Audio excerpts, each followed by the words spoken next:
तो दोस्तों शुरू करते हैं आज की इंफ्रा न्यूज। और पहली खबर जो आ रही है वो है महाराष्ट्र से। और जो डेवोस में समिट चल रहा है वर्ल्ड इकोनॉमिक फोरम का, वहां पर महाराष्ट्र बाकी स्टेट्स को बहुत ही ज्यादा पीछे छोड़ते हुए नजर आ रही है। तो देवेंद्र फडणवीस जी किसी स्पीड रन की तरह ट्वीट पे ट्वीट करते जा रहे हैं हर एक एमओयू के बारे में। और कल तक महाराष्ट्र ने अकेले 13,88,368 करोड़ के एमओयूज साइन किए हैं। इसके अंदर के अगर कल के हाईलाइट एमओयू के बारे में बात करें तो रहेजा कॉप प्राइवेट लिमिटेड के साथ में इन्होंने 43,000 करोड़ का एमओयू साइन किया है। अगर देखा जाए तो गैप बहुत ही बड़ा जा रहा है। कई स्टेट्स की जीडीपी हमारे देश की इतनी नहीं है जहां पर पिछले 3 दिनों में एमओयूज साइन हुए हैं। अब ये बात जरूरी है कि जो एमओयू साइन हुए हैं उसके अंदर कन्वर्जन रेट ज्यादा हो। ये देखा गया है कि कई बार जो एमओयू साइन होते भी है डेवोस के अंदर, उसमें से जो काइंड ऑफ कन्वर्जन रेट है यानी एक्चुअल पैसा जो आता है उसका रेट तकरीबन 50% का होता है, जो कि पिछले कुछ सालों में धीरे धीरे बढ़ के जो है 60-70 तक हुआ है। लेकिन एक बात याद रखना जरूरी है, ये एक साथ होने वाली इन्वेस्टमेंट्स नहीं होती, ये अगले 10 साल 11 साल के हिसाब से धीरे धीरे होने वाली इन्वेस्टमेंट्स होती है। लेकिन अगर इन चीजों को भी पकड़े तो महाराष्ट्र ने लिटरली हमारे देश के कुछ स्टेट्स की जीडीपी जितनी इकोनॉमी ऐड कर ली है, आधे को भी कंसिडर करे तो डेवोस के अंदर इंटरनेशनल कंपनीज भी शामिल है, भारतीय कंपनीज भी शामिल है। और चाहे ये कितनी भी शोबाजी क्यों ना हो, कई लोग कह रहे थे इंडिया में भी कर सकते थे, लेकिन ये मैसेज बहुत स्ट्रॉन्ग सेंड कर रहा है ग्लोबली कि इंडिया के अंदर इन्वेस्टमेंट बढ़ी है। इनफैक्ट कई ट्वीट्स भी हमें देखने मिले कई फॉरेन डिग्निटरीज के द्वारा कि डेवोस के अंदर अगर इस बार कोई बहुत ही ज्यादा अनमिसेबल प्रेजेंस है तो वो इंडिया और इंडिया के स्टेट्स का है, और इसके वजह से कंपनीज को अट्रैक्ट करने में स्टेट्स को मदद मिलेगी।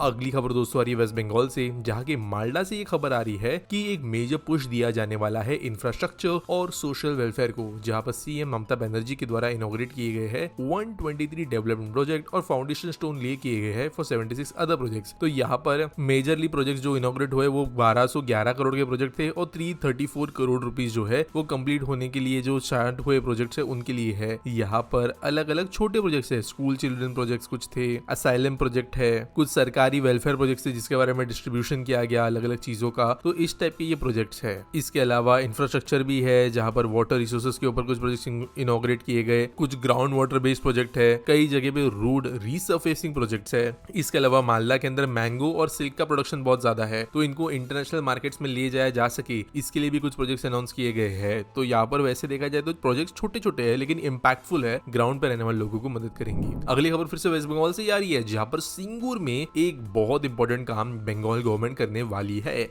यहाँ पर से वेस्ट बंगाल गवर्नमेंट चाहती है कि global jewellery and fashion export hub बने, और यहाँ पे हम कॉस्ट्यूम ज्वेलरी की बात कर रहे हैं, गोल्ड सिल्वर ज्वेलरी की नहीं। तो सिंगूर अगर आप लोगों को पता होगा तो वही जगह है जहाँ पर टाटा नैनो ने अपनी प्लांट लगाने की कोशिश की थी, और यहाँ पर वो बहुत ही ज्यादा बड़े लेवल पे फेल हुए थे मल्टीपल चीजों की वजह से। लेकिन ये जो एरिया है सिंगूर का, यहाँ पर लोकल क्राफ्ट्समैन काफी है, बहुत सारे बंगाली कारीगर है, और बड़ी बात यह है कि यहाँ पर बहुत ज्यादा महिला कारीगर है जो कि ज्वेलरी फैशन कॉस्ट्यूम बनाने में काफी ज्यादा टैलेंटेड है। तो ये करेंटली काफी लोकल बिजनेस है, और इसे ग्लोबल ले जाने के लिए वेस्ट बंगाल गवर्नमेंट बड़े लेवल पे अपना इनपुट देने वाले हैं ताकि ये डेवलप हो सके और रीजन का डेवलपमेंट हो सके। अगली खबर दोस्तों आ रही है कोलकाता मेट्रो रेल कॉर्पोरेशन से, जिन्होंने सिग्निफिकेंट माइलस्टोन अचीव किया है 2025 के जनवरी 21 को, जहां पर सक्सेसफुल ट्रायल रन कंडक्ट कर लिया गया है through the waste bound tunnel of Sealdah Esplanade stretch on green line. तो 2.63 किलोमीटर का ही ये स्ट्रेच है जो कि बाव बाजार के नीचे से पास करता है। कंस्ट्रक्शन के दौरान बहुत ही ज्यादा चैलेंजेस यहाँ पे हुए, टनल कोलैप्स होना, कंस्ट्रक्शन में दूसरी दिक्कतें आना वगैरह वगैरह, लेकिन finally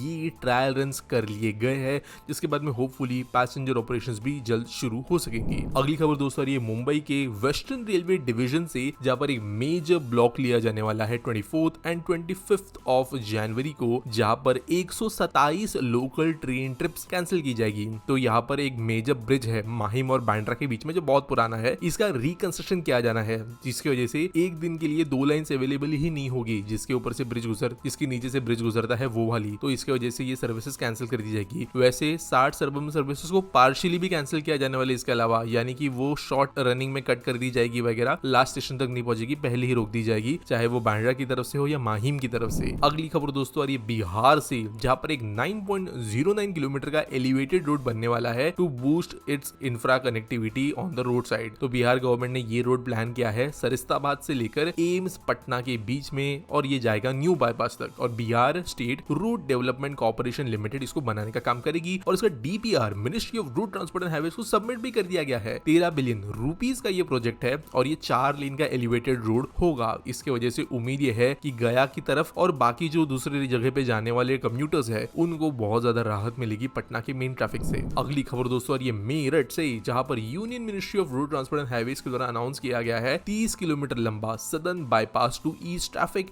and enhance efficiency of commuting in Bareilly city. तो दोस्तों बेसिकली बरेली बाईपास का ये काम है, जहां पर काम शुरू होगा इस 2100 करोड़ रुपए के प्रोजेक्ट से। शुरुआत रोड की होगी झुमका चौराहा से और ये आगे जाते हुए नेशनल हाईवे NH 530 को मिलेगा और धांतिया विलेज के पास से ये गुजरेगा। 4 लेन का ये रोड डिवाइड होगा, जहां पर कुछ जगह पे 6 लेन स्ट्रक्चर्स भी होंगे, मल्टीपल एलिवेटेड पासेस यहाँ पे होंगे, कई सारे अंडर पासेस भी होंगे और मेन ग्रेड सेपरेटेड ये होगा, जिसकी वजह से safe and smooth traffic flow हो पाएगा। और बरेली के अंदर जो रेसिडेंट्स है उनको भी, जो शहर के अंदर बड़ी गाड़ियां घुस जाती है जिनको बरेली में रुकना नहीं होता है, वो भी बाहर से निकल पाएंगे। अगली खबर दोस्तों जो आ रही है वो है नोएडा से, जहां पर न्यू DPR सबमिट कर दिया गया है for a flyover connecting Sahberi village in Greater Noida और ये जाके कनेक्ट करेगा क्रॉसिंग्स रिपब्लिक इन गाजियाबाद। तो दोस्तों सेंट्रल रोड रिसर्च की टीम ने आकर असेसमेंट की है साइट की, ताकि कंजेशन को रिलीव किया जा सके और DPR को बनाने का काम किया गया है। वैसे दोस्तों 1 किलोमीटर का ही ये रोड तकरीबन होने वाला है और इसकी वजह से जो दिल्ली मेरठ एक्सप्रेसवे पे जाने वाले लोग हैं उनको थोड़ी राहत मिलेगी हेवी ट्रैफिक जैम से, ऐसा बोला गया है। आज के आस्क पीटी सॉल्व के बारे में बात करें तो सार्थक पवार पूछते हैं, Maharashtra is performing best in Davos, but why Maharashtra don't host summit like Vibrant Gujarat? Cause Maharashtra has huge potential and government has also approved many highways and multi projects. देखो महाराष्ट्र जो है वो वाइब्रेंट गुजरात प्रोजेक्ट की host करेगा और इसलिए महाराष्ट्र जो है मैग्नेटिक महाराष्ट्र नाम का समिट होस्ट करता है, जो कई केसेस में वाइब्रेंट गुजरात के बहुत ही कॉम्पिटिटिव लेवल पे इन्वेस्टमेंट्स लेके आता है। आपके पास अगर कोई सवाल है तो आप कमेंट सेक्शन में मुझे पूछ सकते हो। कोई न्यूज सबमिट करनी है तो उसके लिए आपको डिस्क्रिप्शन में लिंक मिल जाएगी। मिलेंगे अगले वीडियो में।